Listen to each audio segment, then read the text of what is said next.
Our government is letting U.S. food companies get away with serving American citizens harmful ingredients that are banned or heavily regulated in other countries. Even worse, American food companies are selling the same exact products overseas without these chemicals, but choose to continue serving us the most toxic version here. It's un-American. Let me give you some examples of McDonald's French fries. In the US, there's 11 ingredients. In the UK, there's 3, and salt is optional. An ingredient called dimethylpolysiloxane is an ingredient preserved with formaldehyde, a neurotoxin, in the US version. This is used as a foaming agent so they don't have to replace the oil that often, making McDonald's more money here in the United States. But they don't do that across the pond. This is Skittles. Notice the long list of ingredient differences. 10 artificial dyes in the US version and titanium dioxide. This ingredient is banned in Europe because it can cause DNA damage.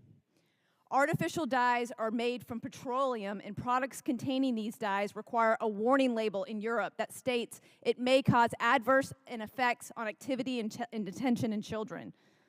And they have been linked to cancer and disruptions in the immune system. This on the screen back here is Gatorade. In the US, they use red 40 and caramel color. In Germany, they don't. They use carrot and sweet potatoes to color their Gatorade. General Mills is definitely playing some tricks on us.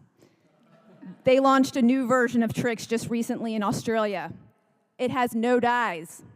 They even advertise that when the US version still does. This is why I became a food activist. My name is Vani Hari, and I only want one thing. I want Americans to be treated the same way as citizens in other countries by our own American companies.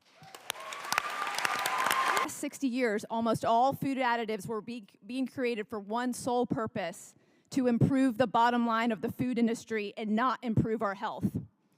These chemicals were created to mimic real food, to make it easier and cheaper for food manufacturers to preserve their food, to make it last longer on the shelf, to help manufacturing, and sinister of all, to allow them to create products that are more addictive in nature.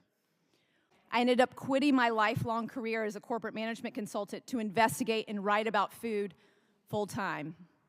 During my investigations, I found an alarming discovery.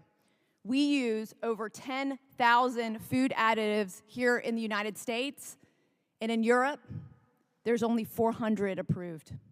We were able to get Subway to remove azodicarbonamide from their bread in the United States after another successful petition.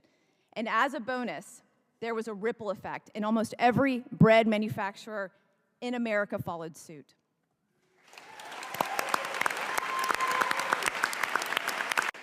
I want to make an important point here. Ordinary people who rallied for safer food, shared this information, and signed petitions were able to make these changes. We did this on our own. But isn't this something that the people in Washington, our elected politicians, should be doing? We deserve the same safer ingredients other countries get. We cannot allow our own American companies to treat us this way anymore. We've had enough, it's unethical, and it needs to stop.